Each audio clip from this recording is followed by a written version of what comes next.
Hi guys, this is Sandy.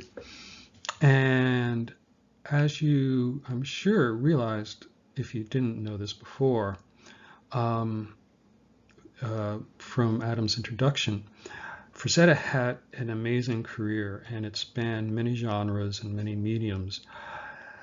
For a brief period, 1 year actually, he worked on a syndicated comic strip called Johnny Comet. And this strip is from that series. There's an awful lot you could say about the artistic value. Frazetta's use of shadow, his use of brushwork, that so beautifully defines the form. In fact, I think that second panel is one of the most beautiful profiles ever drawn for comics.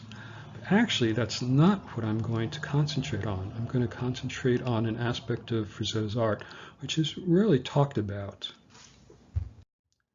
Johnny Comet was created in 1952 by Peter de Paolo, excuse my terrible pronunciation, and our man Frank Frazetta. And it was originally trying to gain interest by focusing on the main character, Johnny Comet, who was a race car driver. Race car drivers were enjoying something of a vogue at that time, especially in the South and the Midwest, and this comic strip hoped to gain interest by cashing in on that interest. Frazetta, up until that time, had done mostly, well, it's a strange word to use, but organic type of drawing. And what I mean by that is that he was very good at doing human faces and figures and animals and already doing jungle settings. But this strip gave him the opportunity to do machinery, cars, and as you can tell from here, he did them beautifully. And in that third panel in this strip, you can see how much expression and energy he got into a car crash. This strip wasn't doing very well. Unfortunately, despite the great art, it was having trouble finding newspapers that would pick up the strip. And so I believe that's the reason why they started to change locales, which was originally Northern California. The storyline, after a few months, took Johnny into Hollywood, and everyone had an interest in Hollywood, and I believe the writer was hoping that this would help generate interest in the strip. So for a while, Johnny was starring in a movie where he played a race car driver. After a while, they moved the scene to a small-time carnival, and Johnny was a stunt driver. He would do death-defying acts and was earning his living doing that, and they were bringing colorful characters who were also there at the carnival.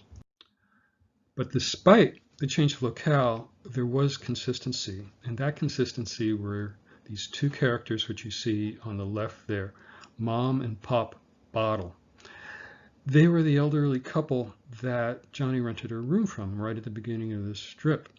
And no matter where Johnny went, somehow these guys stayed with him.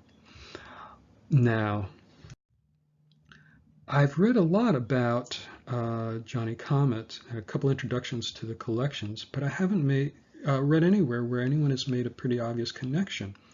And that connection is to these two characters you see here. The actor is Percy Kilbride. The actress is Marjorie Main, great Hollywood names of the 50s. And the series they starred in was Ma and Pa Kettle. And if you've been paying attention, you'll realize that the name of the two characters in the Frazetta strip were Ma and Pa Bottle, Mom and Pop Bottle. And obviously, the writers of the strip were trying to make an association and hopefully interest people the same way these very popular movies did, by emphasizing rural humor, small town life, and the misadventures that these couple would get into. Now, if you take a look at this panel, you can see Frazetta having tremendous fun with these couple. really wonderfully humorous, and if you can tell, very much in that same vein as the photos we saw before of Ma and Pa Kettle. The thing which is underappreciated, what I alluded to in the beginning, is that Frazetta did a wonderful job of capturing the sense of time and location. Bear in mind that he was still a young man at this point and perhaps never even stepped out of Brooklyn, and yet he caught that sense of rural life really well. And the only thing he had at his disposal would have been the movies that he watched in his own imagination. And yet he did a wonderful job of capturing that sense of rustic humor. He introduces an upcoming comic character in that third panel where we see the silhouette of the bus. And maybe some of you have taken buses cross country, but it really captures a way of traveling, which was pretty much gone now, but a big part of life in the 1950s. This gift Frazetta had of creating atmosphere and really establishing locales very well is continued with him his whole life. And it is interesting to think that he is well known now for the lush jungle foliage and settings in which he drew Tarzan and other characters, and the settings of barbaric splendor that he created in Conan and in this particular illustration, John Carter of Mars.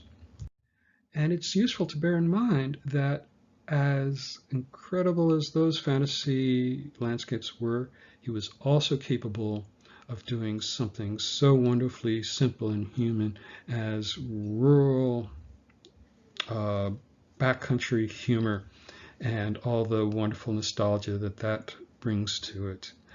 And there, I hope you can see why I appreciate Frazetta not just for the artistic line work and his drawing ability, but his ability to create atmosphere and location. So for this week, it's me and Adam bidding you adieu.